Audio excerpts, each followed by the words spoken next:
ముఖ్యమంత్రిని ప్రమాణ స్వీకారం చేయించాలనే ఆలోచనలో ఉన్నారు. దీనికి ఒక 5గురు అభ్యర్థుల మధ్య పోటీ ఉంది. 5గురు పరిశీలనలో ఉన్నారు. మొట్టమొదటి అభ్యర్థి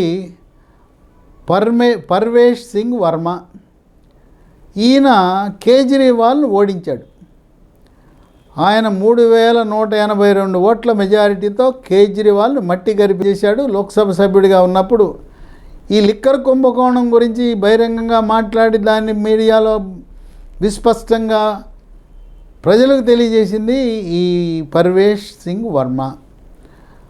ఆయన టర్మ్ అయిపోగానే ఆయనకి మళ్ళీ లోక్సభ సీట్ ఇవ్వాల. అప్పుడే వాళ్ళ మైండ్లో ఉంది పర్వేష్ సింగ్ వర్మని ఎమ్మెల్యేగా పంపాలనే ఉద్దేశంతో ఆయనకి లోక్సభ సీట్ ఇవ్వాల. ఈయన ఎవరంటే సాహెబ్ సింగ్ వర్మని ఢిల్లీకి మాజీ ముఖ్యమంత్రి కుమారుడు.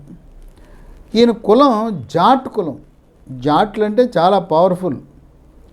జాట్లు ఢిల్లీలోనే కాదు ఉత్తరాదిలో చాలా పవర్ఫుల్ కమ్యూనిటీ, చాలా బలమైన సామాజిక వర్గం.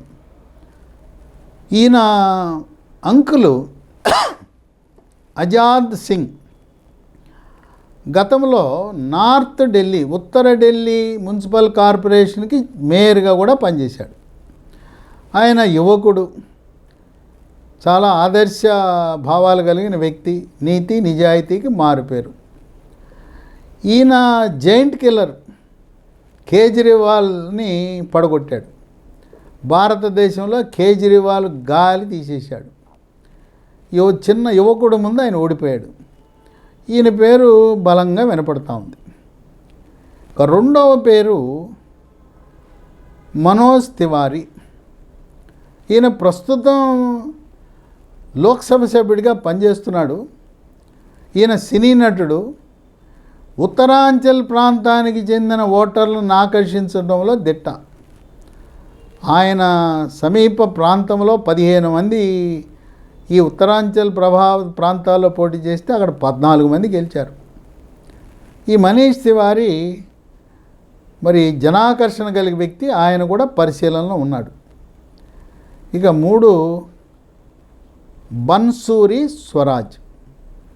ఈమె మొట్టమొదటిసారి శాసనసభలో ప్రవేశించింది. ఈమె సుష్మా స్వరాజ్ కుమార్తె. ఈమె సుప్రీంకోర్టులో న్యాయవాదిగా పనిచేస్తున్నారు. ఇప్పుడు 2029 నుంచి మహిళా రిజర్వేషన్ అమలు కాబోతోంది. 3వ వంతు మహిళలకి సీట్లు ఇవ్వాలి.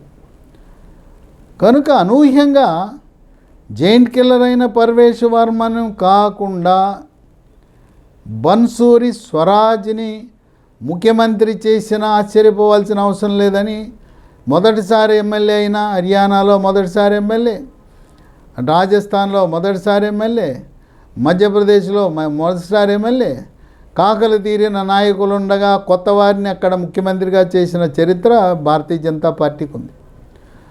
మహిళలు 50% ఉంటారు కనుక మహిళలను ఆకట్టుకోవడానికి బన్సూరి స్వరాజ్.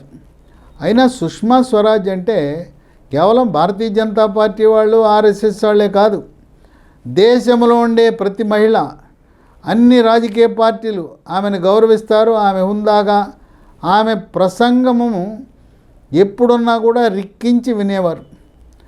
అటువంటి సుష్మా స్వరాజ్, అంత గౌరవం పొందిన సుష్మా స్వరాజ్ కుమార్తెకి ఇవ్వటం ద్వారా, మహిళలకు ప్రాధాన్యత ఇవ్వటం ద్వారా, దేశంలో దేశ రాజధానిలో మహిళలను ముఖ్యమంత్రి చేశామనే దాని ద్వారా దేశంలో ఉండే మహిళలందరినీ ఆకర్షించాలనే ఆలోచన కూడా ఉండొచ్చు. బన్సూరి స్వరాజ్ని ముఖ్యమంత్రి చేస్తే అప్పుడు ఉప ముఖ్యమంత్రిగా పర్వేష్ సింగ్ వర్మని నియమిస్తే బ్యాలెన్స్ కుదురుతుంది. మనోజ్ తివారీని ఎంపీగానే కొనసాగు, కానీ ఆయన చేసిన పనికి రాబోయే కాలంలో ఆయన్ని మంత్రివర్గంలో స్థానం కల్పించే అవకాశం ఉంది. అది రాజీనామా చేస్తే అది ఉప ఎన్నిక వస్తుంది.